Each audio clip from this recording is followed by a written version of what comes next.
Machiegni kendo, Gavana e kaunti ma Siaya okil James Obiro Orengo koro nyiso jatend piny Kenya moluor William Samoei Ruto mar mondo mi oyie oyang ne oganda luo lemo ma bende en obiro miyogi e piny owacho mare ma ok ni koro jo ODM ma koro oliero kayango kanyendo lemo ma bende koro gidwaro kata singo ne gidhi sire, to kata kamano endo en pok onyiso dwaro kaachiel bende kod yango lemo ma obiro miyogi.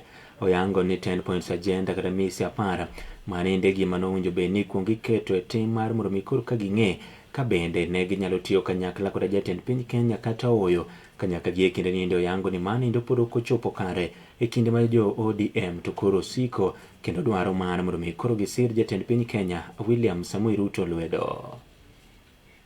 10-point agenda must be actualized now. And if it was being implemented, we don't need to be told that it has been implemented. It should be self-evident. There are some people who are saying that the 10-point agenda is a matter of governance which is continuous. But we are saying abductions cannot continue.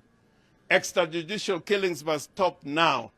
Victims of abduction and extrajudicial killing must get their right, they must get justice and must get compensation now, not tomorrow, now.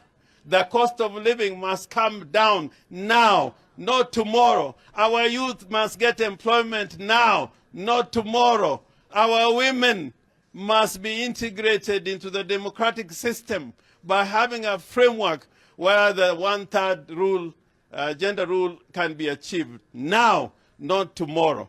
Therefore, we have an agenda with Kenya, we have an agenda with a nation called Kenya, and we are going to succeed. We are being led by ideology, by principle, by values.